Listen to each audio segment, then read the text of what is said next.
Hello বন্ধুরা, কেমন আছেন? আপনি কি ভাতা নিতে চান? আপনার জন্য ঠিক কোন প্রকার ভাতা অপেক্ষা করে আছে জানেন কি?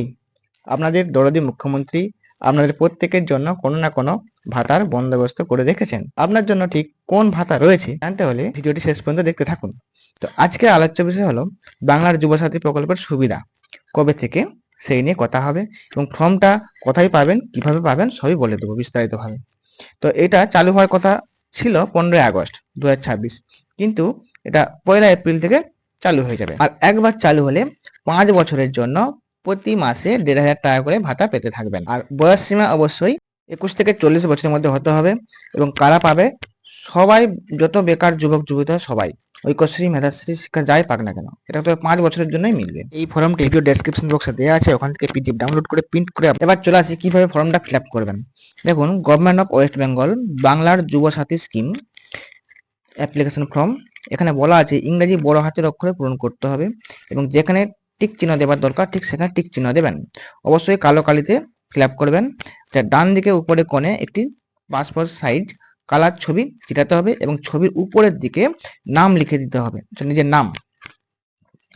আচ্ছা, এরপর প্রথমে যে রোটা দেওয়া রয়েছে এটা দুয়ারে সরকারি রেজিস্ট্রেশন নাম্বার, এটা কোনো লেখার কিছু দরকার নেই।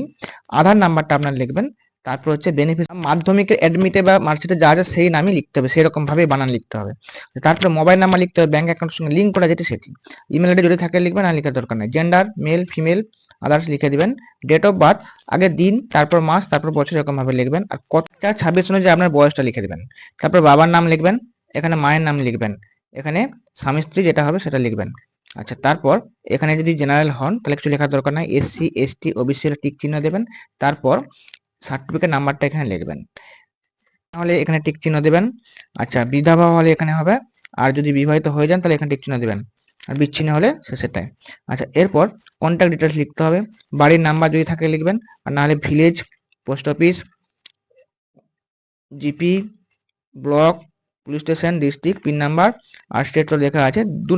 2 নম্বর পাতায় প্রথমে লিখতে হবে মাধ্যমিক বা সমতুল্য পরীক্ষার রোল নাম্বার আর কোন সালে পাস করেছেন, এখানে লিখতে হবে। তার নিচে শিক্ষাগত যোগ্যতা সর্বোচ্চ যোগ্যতা এখানে লিখবেন। আচ্ছা, বর্তমান পেশা কি করেন সেটা লিখে দিবেন। আচ্ছা, ব্যাংকের নাম লিখতে হবে। তারপর হচ্ছে ব্যাংকের ব্রাঞ্চ কোথায়, ব্যাংকের অ্যাকাউন্ট নাম্বার, তারপর হচ্ছে আইএফএসসি কোড। আচ্ছা, এখানে হ্যাঁ কি না অন্য কোনো সরকারি সাহায্য পেলে হ্যাঁ করবেন, যে কোনো, আর সেটা কি সেটাও বিস্তারিতভাবে লিখতে হবে, আর না পেলে না লিখবেন। আচ্ছা, এবার কি কি অ্যাটাচ করতে হবে এর সাথে সেটা এখানে দেখে নেবেন। আচ্ছা, এখানে প্রথমে হচ্ছে মাধ্যমিক পরীক্ষার অ্যাডমিট, মার্কশিট, সার্টিফিকেট। আচ্ছা, তারপর আধার কার্ডের জেরক্স কপি দিতে হবে, আর ভোটার কার্ড দিতে হবে, আর ব্যাংকের পাসবুকের প্রথম পাতাটা জেরক্স করতে হবে, আর এসসি এসটি ওবিসি হলে কাস্ট সার্টিফিকেট দিতে হবে। এগুলো টিক চিহ্ন করতে হবে এবং প্রত্যেকটা ডকুমেন্টসের উপর নিজের সাইন করতে হবে, সই থাকতে হবে। আর ঘোষণাপত্র এটা ভালো করে পড়ে নেবেন। অবশ্যই পশ্চিমবঙ্গের স্থায়ী বাসিন্দা হতে হবে, নাহলে কিন্তু হবে না। আচ্ছা, নিচে এখানে আবেদন করে স্বাক্ষর এখানে সই করবেন, আর বাঁদিকে ডেট দিবেন। আচ্ছা, তার নিচে দেখুন একটা অ্যাকনোলেজমেন্ট স্লিপ আছে, ওটা কিন্তু আপনাকে ফেরত দেওয়া হবে, এখানে রেজিস্ট্রেশন নাম্বারটা তুলে আপনাকে দিয়ে দেওয়া হবে। আচ্ছা, এইখানে নিচে একটু লিখতে হবে আপনাকে, দেখুন নিচের দিকে লেখা রয়েছে, হ্যাঁ ওটা একই হবে নাম্বারটা, ফর্মের উপরে এবং শেষে ওই নাম্বারটা ওনারা লিখে নেবেন। আর এখানে লিখতে হবে আই বলে আপনার নাম লিখবেন, তারপর সন ডটার অফ বাবার নাম লিখবেন। আচ্ছা, এখানে অ্যাপ্লিকেশনটা কোন তারিখে জমা দিয়েছেন সে ডেট, আর মোবাইল নাম্বার, আধার নাম্বার, এখানে হচ্ছে আধিকারিক সই করে স্ট্যাম্প সিল দিয়ে দিবেন। এই অ্যাকনোলেজমেন্ট অংশটাকে আপনি নিজের কাছে রেখে দেবেন, এটা ভবিষ্যতে কাজে লাগতে পারে। ঠিক আছে, ভিডিওটি ভালো লাগলে যা যা করার দরকার হয় সেটা করে দেবেন। দেখা হচ্ছে পরের ভিডিওতে।